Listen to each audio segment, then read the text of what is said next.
신용과 관계없이, 이게 뭐 신불자로 되는지 모르겠어요.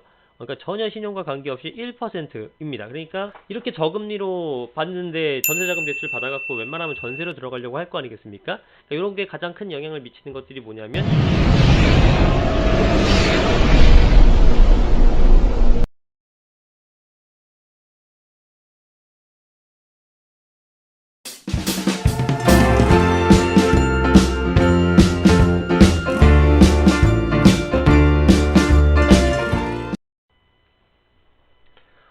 네, 안녕하세요. 이승훈 소장입니다. 반갑습니다. 자, 오늘 서울시에서 오늘은 아니고 2월 말에 2월 27일 날 나온 거네요. 2월 27일에 서울시에서 발표한 내용이 하나 있는데 청년 임차보증금 이자 지원 대출 한도 확대, 네, 이런 내용입니다. 그래서 지금 어떤 내용인가 좀 살펴봤더니 이런 취지예요. 목돈 마련이 어려워 열악한 주거 환경에 놓인 청년들을 위한 이자 지원을 하겠다. 그래서 더 많은 청년들이 지원 혜택 받을 수 있다고 하겠다라고 합니다. 일단 뭐 취지 자체는 굉장히 좋은 내용이죠. 대상이 뭐냐면 만 19세부터 39세 청년 중 취업준비생, 대학원생, 차주는 웬만하면 다 된다는 겁니다. 예, 19세, 39세.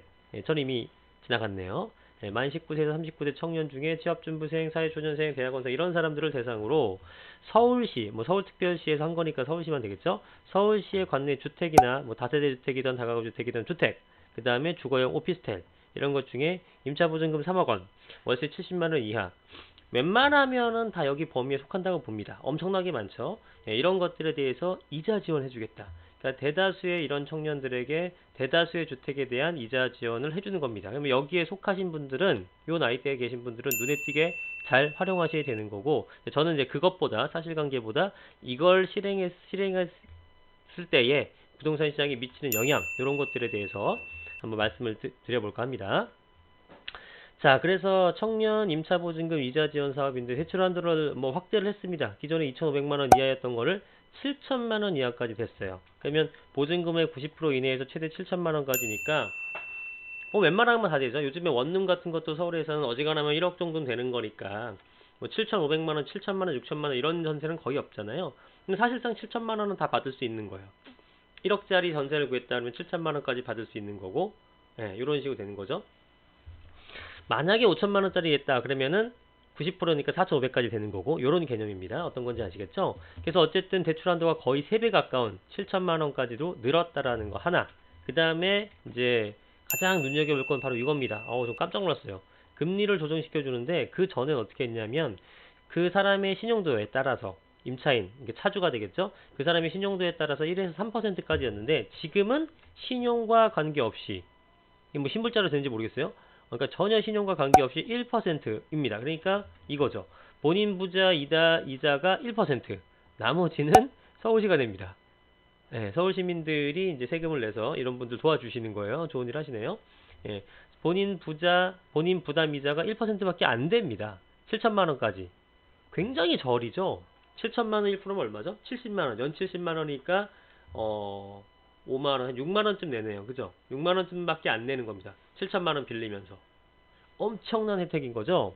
그러면 내용 뭐 그렇습니다. 그래서 청년 임차보증금 이자 지원 사업을 하는데 소득 기준도 기존에 3천이었지만 이제 4천만 원까지 하는 사람도 다 인정된다. 그 다음에 근로기간 뭐 이딴 거 없어요. 그전에 5년 이하로 제한했지만 이제 이런 거 없어요. 4천만 원 이하이기만 하면 되고 그 나이 또래는 다 된다라는 거예요. 뭐 그래서 나머지는 이제 그 어떻게 실제로 받는지에 대한 실행 방법 같은 거니까 이거 한번 읽어보시면 되고. 자, 그래서 제가 봤을 때는 이제 이게 포인트인데, 자, 웬만해서는 이제 1% 분할만 하게 되면 이 정도까지 빌리니까 어떤 현상이 생기냐면요. 월세를 들어가려고 하질 않습니다, 사람들이. 당연하겠죠. 이렇게 저금리로 받는데 전세자금 대출 받아갖고 웬만하면 전세로 들어가려고 할 거 아니겠습니까? 그러니까 이런 게 가장 큰 영향을 미치는 것들이 뭐냐면 작은 원룸 같은 것들이에요. 예, 월세를 내는 것보다 임차인 입장에서 월세를 내는 것보다 7천만 원 봐서 1% 이자 내는 게 훨씬 더 이득인 거잖아요.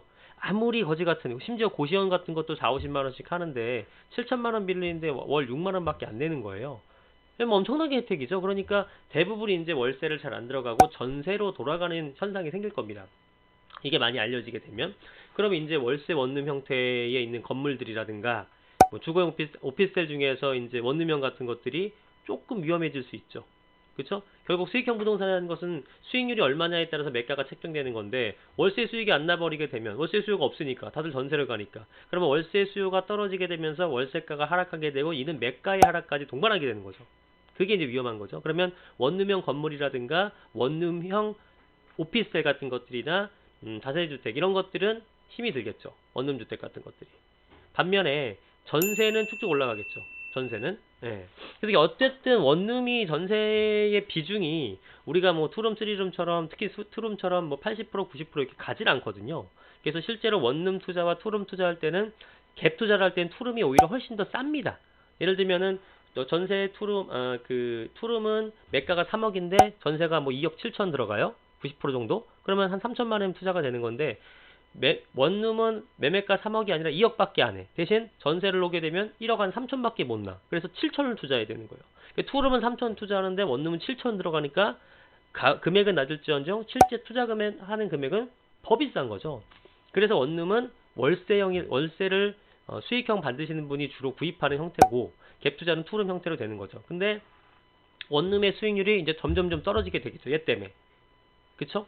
그렇다면 이제는 원룸을 잘 안 지으려고 하겠죠. 시장에서. 아니 뭐 수익성이 안 나는데 수익률이 안 나오니까 매가를 높여받을 수가 없잖아요. 그러면 당연히 원룸을 지을 수 있는 작은 형태의 작은 규모의 주택, 그러니까 작은 규모의 땅들 있죠. 그런 것들이 좀 힘들어졌죠. 무슨 얘기인지 아십니까? 30평짜리, 40평짜리도 있고, 뭐 100평짜리, 200평짜리 땅도 있잖아요. 3, 40평 정도에서는 뭐 투룸, 쓰리룸 짓게 되면 뭐 한 층에 두 세대, 세 세대, 한 세대, 두 세대밖에 못 지으니까 못 지은단 말이에요. 그런 것들은 보통 불량 원룸이나 원룸 형태로 가야 되는 건데 그런 건 수익형이란 말이에요. 근데 수익형이 지금 답이 안 나와. 그러니까 그런 것들에 대한 니즈도 사라지겠죠. 수요도. 그러니까 작은 평수 30평, 40평대 같은 것들이 가격이 약세가 될 가능성이 높은 거고 반면에 그러면 그 건축주들이 그럼 굽느냐? 아니 그 사람들 직업인가 뭔가 지어야 되잖아요. 그런 거 형태보다 투룸 형태라든가 이런 형태로 지을 수 있는 것들로 더 많이 쏠림 현상이 생기겠죠. 그러면은 보통 그 정도 지으려면 대략 한 60평 이상, 60에서 한 80평 정도가 가장 적절한 사이즈인데 그 이상 것들도 가능하고요. 그런 것들에 대해서 더 많이 수요가 쏠리게 되고 그러면 그쪽에 있는 토지값은 오히려 가격이 상승하겠죠. 한쪽은 가격이 좀 떨어지고 한쪽은 가격이 상승한단 말입니다. 그럼 60에서 60평 이상의 투룸형 지을 수 있는 것들이 가격이 상승한다면 기존에 있는 뭐 이쪽에 공급 물량 많이 나오니까 가격이 떨어지는 거냐 이렇게 판단하시면 안 되고 이쪽에 땅값이 올라가면 원가가 상승하는 거잖아요. 그럼 투룸 주택의 가격이 올라간다는 얘기입니다. 그럼 투룸 주택 갖고 있거나 쓰리룸 주택 갖고 계신 분들의 기존 보유자들은 가격이 더 올라갈 가능성이 높다라는 거고 신규 신축 분양하는 것들도 가격이 높아질 수밖에 없죠. 왜? 원가, 땅값 자체가 높아졌기 때문에 원가 상승이 된 거잖아요. 그래서 지금 이런 것들이 나타나게 되면 청년들은 축하드리고요. 이렇게도 들어가시면 되고 원룸형 있는 보유자들은 조금 힘들어졌다. 투룸 이상급에 대한 매물에 대해서 선호도나 가치는 더 높아질 것이다. 뭐 이렇게 정리해 볼 수 있습니다. 네.